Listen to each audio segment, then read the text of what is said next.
천하의 명장 항우가 유방에게 패배한 이유가 뭘까? 혹자들은 인덕이 부족해서라고 입을 모은다.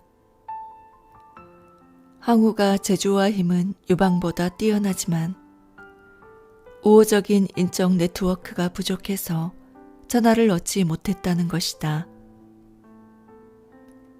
그럴듯한 분석이다. 위세와 사나움만을 앞세우는 명장은 사람을 잠시 끌어올 수는 있으나 제품으로 사람을 끌어들일 수는 없다. 힘으로 상대의 몸을 짓누를 수는 있지만 상대의 마음속에 들어앉을 수는 없다. 항우가 대업을 이뤄내지 못한 이유도 여기에 있을지 모른다. 오늘날에도 우군이 많은 사람은 그렇지 않은 사람보다 조직과 공동체 생활에서 유리한 고지를 접한다.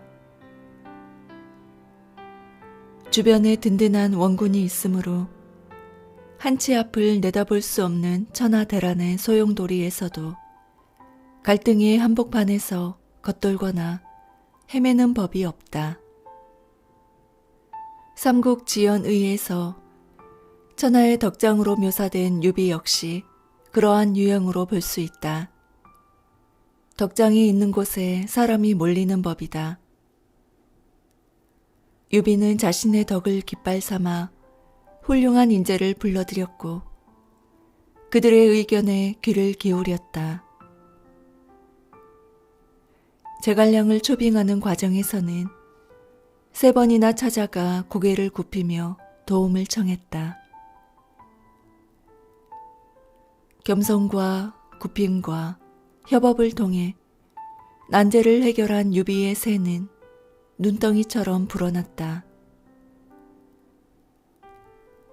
유비의 진정한 무기는 칼이 아니라 덕이었다. 21세기 버전 덕장을 꼽으라면 누가 있을까?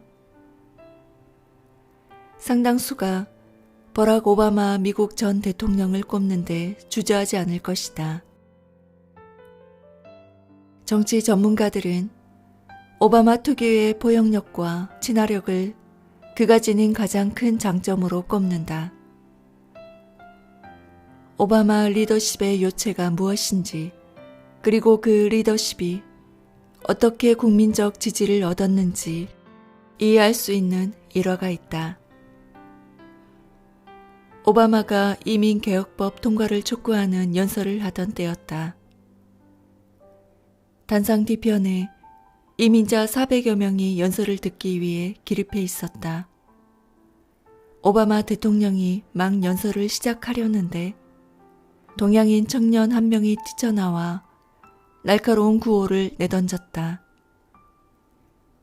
이민자 추방 중단, 중단.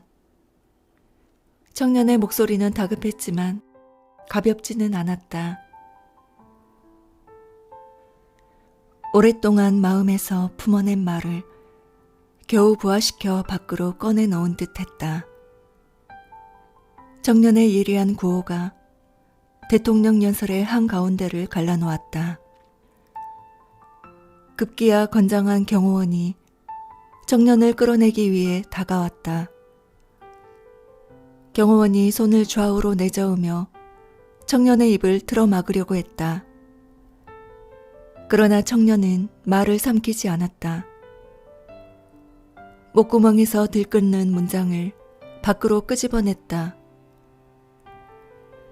그의 목소리가 재차 허공을 갈랐다. 정부는 추방을 멈추어라. 멈추어라. 청년과 경호원 사이에 다소 험악한 분위기가 조성되었다. 이때 오바마가 청년을 가리키며 말했다. 괜찮아요. 청년을 여기에 그냥 있게 해줍시다.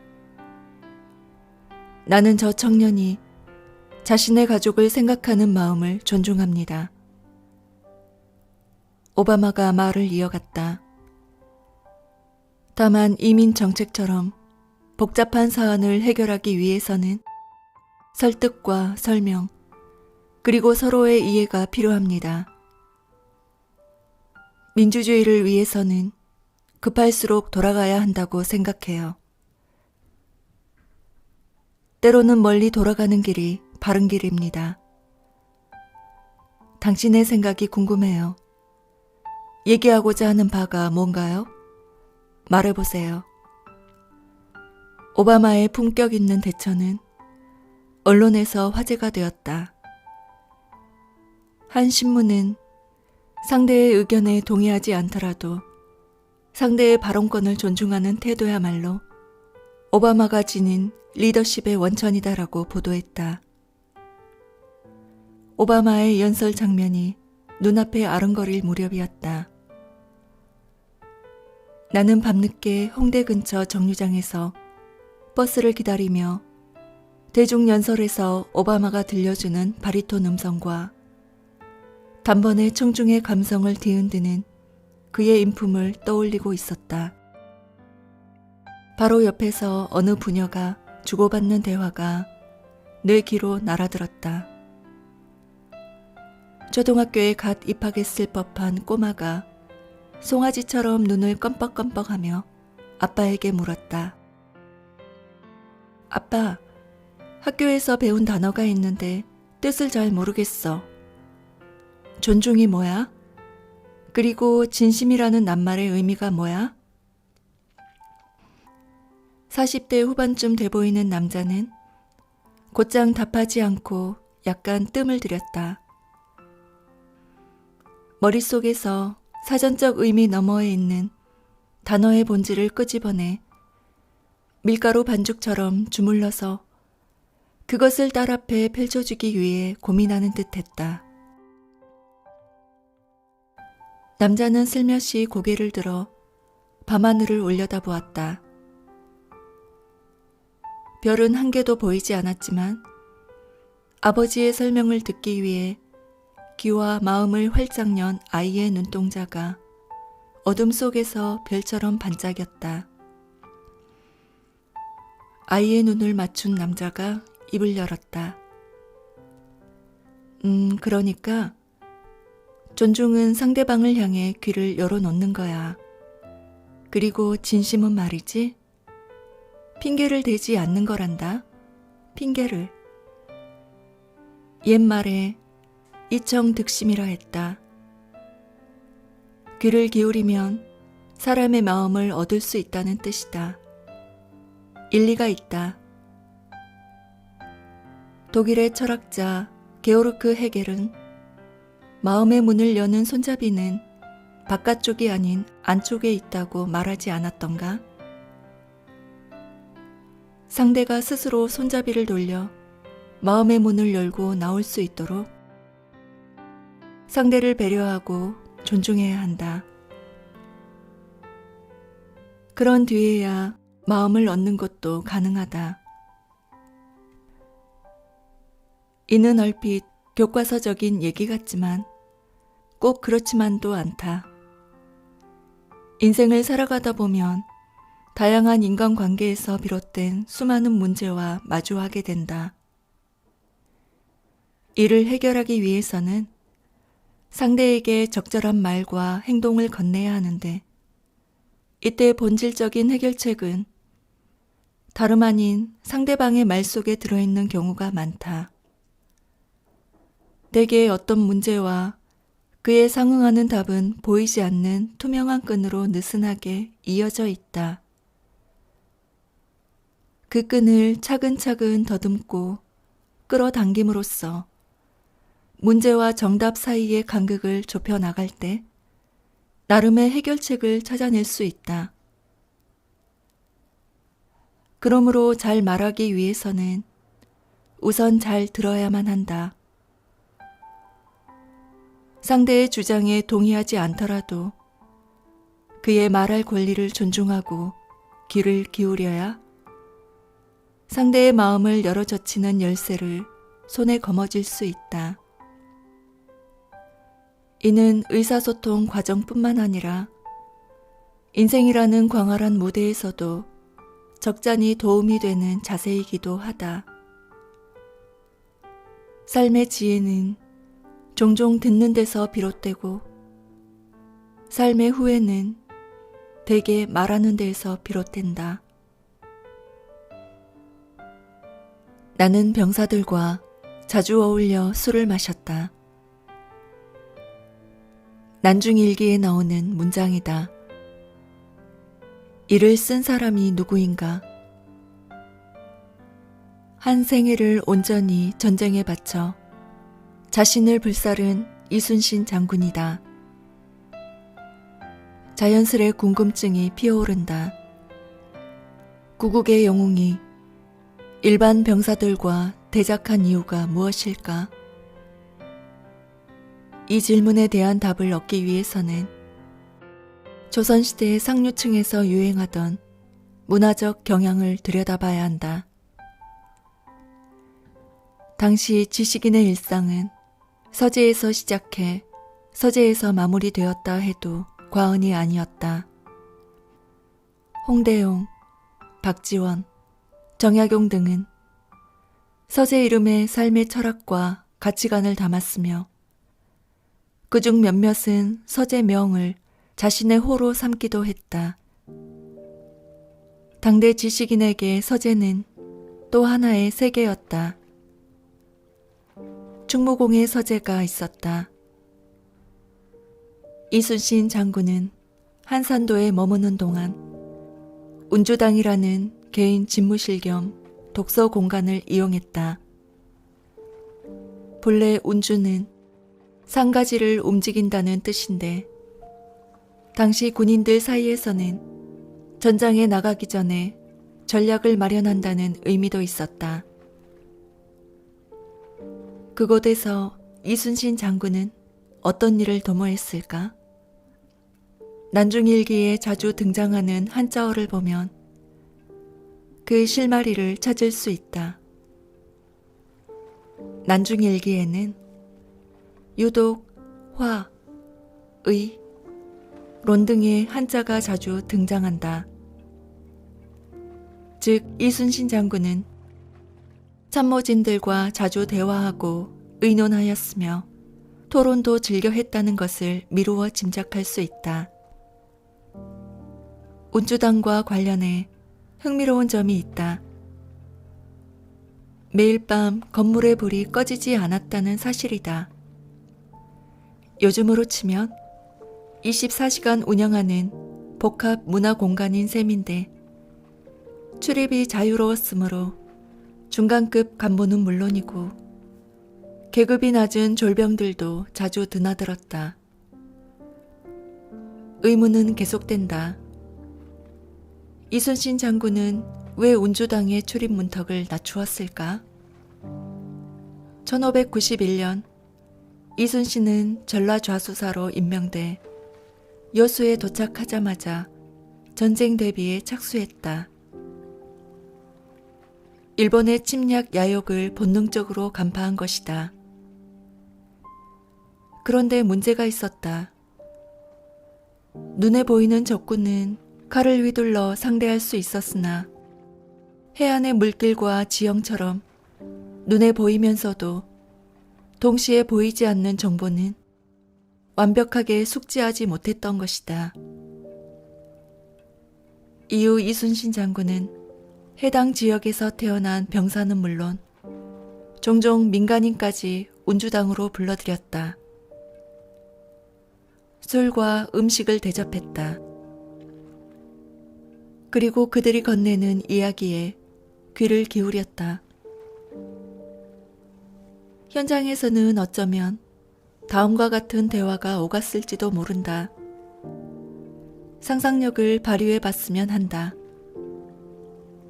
촛대바위 근처 해상은 물길이 세고 암초도 많습니다. 그런가?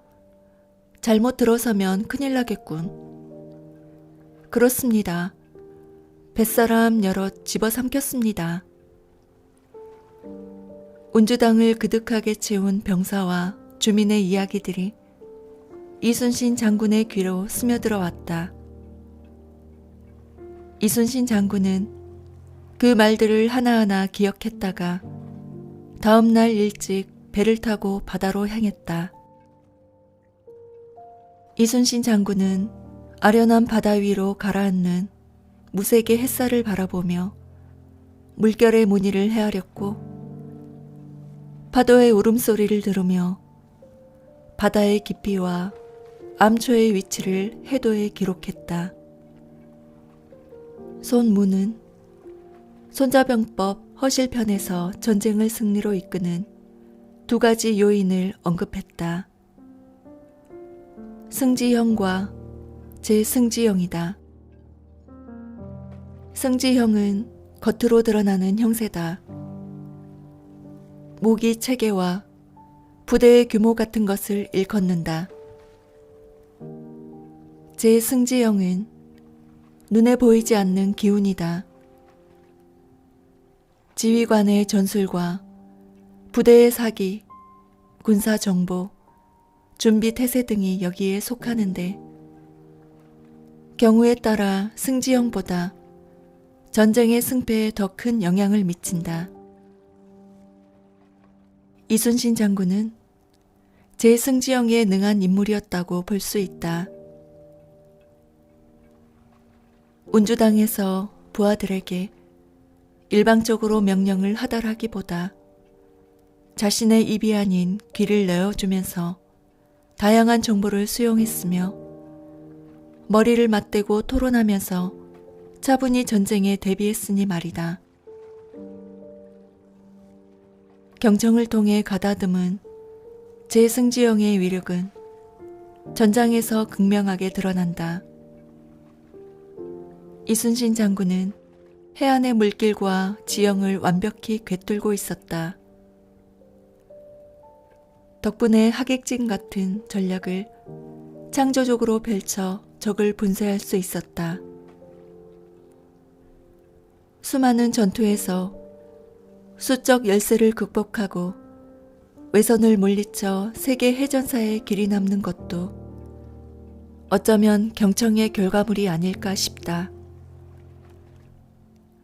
운주당은 미국 대통령의 집무실인 오벌 오피스를 연상케 한다.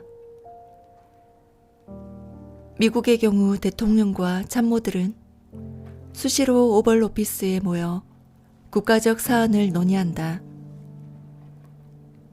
회의 분위기는 자유롭고 수평적이다. 대통령은 일방적으로 자기 생각을 위에서 아래로 내리꽂지 않으며 참모들은 소파에 걸터앉아 스스럼 없이 의견을 개진한다. 오벌 오피스에서는 지도자의 말과 참모의 말이 부딪혀 뒤엉킨다. 경청과 치열한 토론으로 뒤엉킨 말들은 단호한 결정으로 태어난다. 한자를 파자에서 살펴보면 경청의 의미가 더 잘 와닿는다.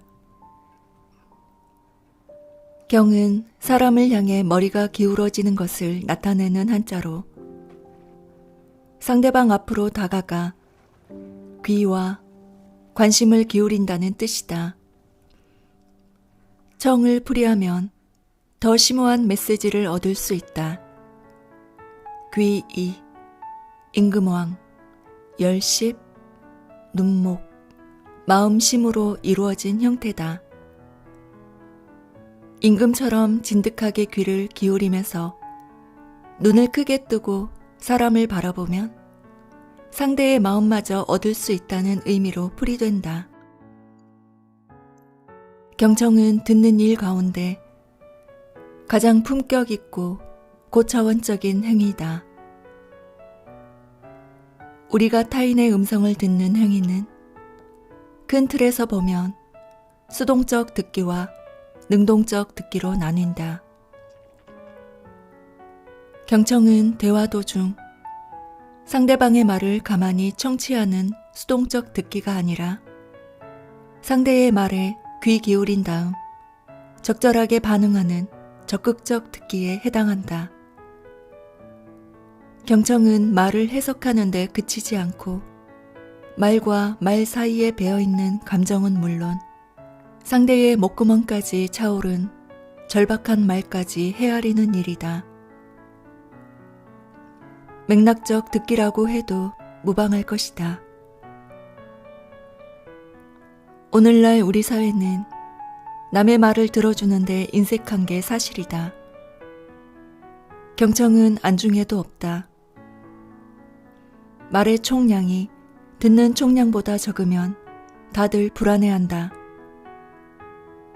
말을 많이 해야 타인에게 인정받을 거라는 믿음에 빠져 허우적거린다.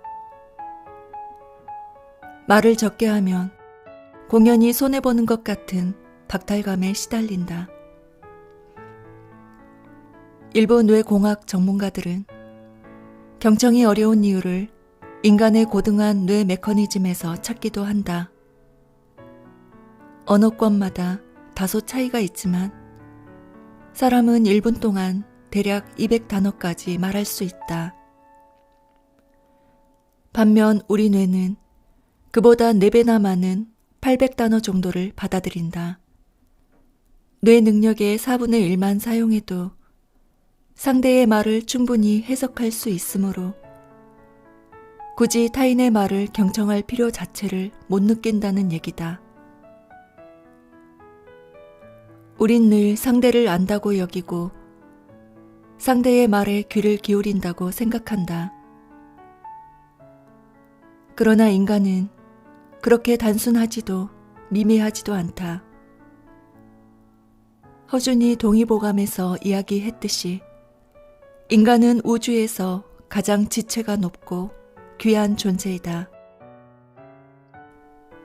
사람의 머리가 둥근 것은 하늘을 본보기로 삼은 것이고 사람의 발이 네모난 것은 땅을 본받은 것이다. 인간은 자연을 닮은 소우주다. 인간의 말은 작은 우주에서 생명을 얻는다. 그러므로 들리는 것을 듣는다고 해서 다 듣는 것이 아니다. 귓속을 파고드는 음성에서 숨겨진 메시지를 포착해 본질을 읽어내야 한다. 상대방이 가슴에서 퍼올린 말을 귀가 아닌 가슴으로 느끼려면 반드시 그래야 한다. 이 책의 낱장을 넘기면서 곰곰이 생각해 봤으면 한다. 누군가의 이야기를 진심으로 들어본 적 있는지, 누군가의 작은 목소리를 귀가 아닌 가슴에서 크게 증폭시켜 헤아려 본 적이 있는지, 누군가와 마음을 터놓고 대화를 나눌 만한 자신만의 운주당이 있는지, 삶은 유한하고 죽음은 영원하다는 망고불변의 진리 앞에서 인간은 늘 무력하다. 다만 살아갈 시간이 남아있다는 사실 덕분에 우리는 지독한 허탈감과 무력감 속에서도 각자의 삶을 이어나가는지 모른다. 여전히 많은 것이 가능하다. 소중한 사람의 마음에 가닿으려는 진심이 조금이라도 남아있다면 가슴 한구석에 작은 운주당을 세워봤으면 한다. 지금 당신 앞에 있는 사람은 당신의 입이 아니라 어쩌면 당신의 귀를 원하는지도 모른다.